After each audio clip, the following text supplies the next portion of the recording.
अगर आपका भाई प्रधानमंत्री होता तो क्या आप पतंग बेच रहे होते या फिर पेट्रोल पंप पर अटेंडेंट या किसी गौशाला में हेल्पर होते? अगर आपका बेटा प्रधानमंत्री होता तो क्या आप लाइन में पैसे लेने के लिए खड़ी होती? जरा सोचिए। मैं विक्रम बजाज फिर एक बार लेकर आया हूं खबरों के पीछे का रिसर्च और सच।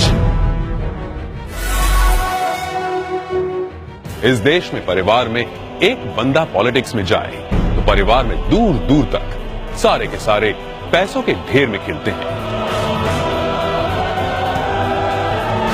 तभी आज हमारे पास हैं एक ऐसे नेता जो देश की सियासत की सबसे ऊंची कुर्सी पर बैठे हैं, लेकिन उनका परिवार कैसी आम जिंदगी जी रहा है। नरेंद्र मोदी के बड़े भाई सोम भाई मोदी खुद तो मानते हैं कि वो नरेंद्र मोदी के भाई हैं, पर उन्हें पता है कि प्रधानमंत्री के लिए सिर्फ 125 करोड़ देशवासियों में से एक है। छोटे भाई पंकज भाई गुजरात सरकार के माहिती विभाग में साधारण सी नौकरी करते हैं। दूसरे बड़े भाई अमृत भाई एक प्राइवेट कंपनी में फिटर के तौर पर रिटायर हुए हैं। आज भी उनके परिवार में से किसी ने एरोप्लेन अंदर से नहीं देखा।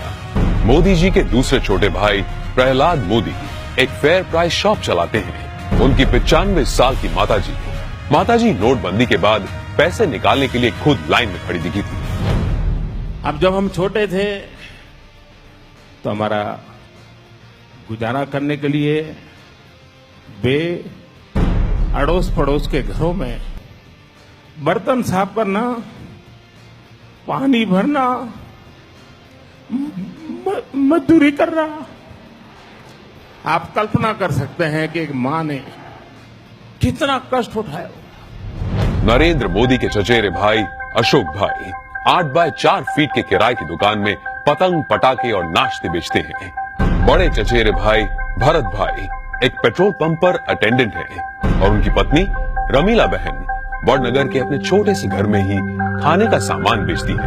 मेरे देशवासियों, मैंने घर, परिवार, सब कुछ देश के लिए छोड़ा है। तीसरे चचेरे भाई चंद्रकांत एक गौशाला में बतौर हेल्पर काम करते हैं। चौथे चचेरे भाई अरविंद भाई एक स्क्रैप डीलर हैं, जबकि 5वें चचेरे भाई भोगीलाल ग्रोसरी शॉप चलाते हैं। चाचा कांतीलाल और जयंतीलाल रिटायर्ड टीचर्स हैं। जयंतीलाल की बेटी लीना की शादी एक बस कंडक्टर से हुई है। मतलब कि देश के प्रधानमंत्री का जीजा एक बस कंडक्टर है। अरे हम तो फकीर आदमी हैं, झोला लेके चल पड़ेंगे जी। परिवार को मोदी जी पर बड़ा गर्व महसूस होता है, लेकिन उन्होंने इस बात का कभी गलत इस्तेमाल नहीं किया। अब जरा सोचिए, दूसरी तरफ है यूपी के मुलायम सिंह यादव और अखिलेश यादव परिवार, जो सत्ता की खींचतान में अपने स्टेट, अपने लोग, अपनी जिम्मेदारियां और अपना होश तक भूल चुके हैं। गांधी परिवार, जिसने अपने परिवारवाद से कितना बड़ा पॉलिटिकल एम्पायर खड़ा किया, और बिहार के लालू प्रसाद भी अरबों खरबों के घोटाले कर अपने खानदान को माला माल करते आए हैं। कश्मीर में भी लोगों का जो होना हो वो हो, लेकिन अब्दुल्ला परिवार के ऐशो आराम में कोई कमी नहीं आई। अब जरा सोचिए, नरेंद्र मोदी ऐसे कैसे प्रधानमंत्री हैं जो इतने बड़े पद पर होने के बावजूद अपने परिवार के लिए कुछ नहीं करते हैं? क्यों? जवाब साफ है, ये 25-50 लोग नहीं बल्कि 125 करोड़ भारतीय ही उनका परिवार है। 125 करोड़ देशवासियों में एक मोदी होगा, उससे ज्यादा कुछ नहीं हो। अपने आप को पूरी तरह खपा दूं, आहूत कर दूं, तो उससे बड़ा जीवन का आनंद क्या होगा?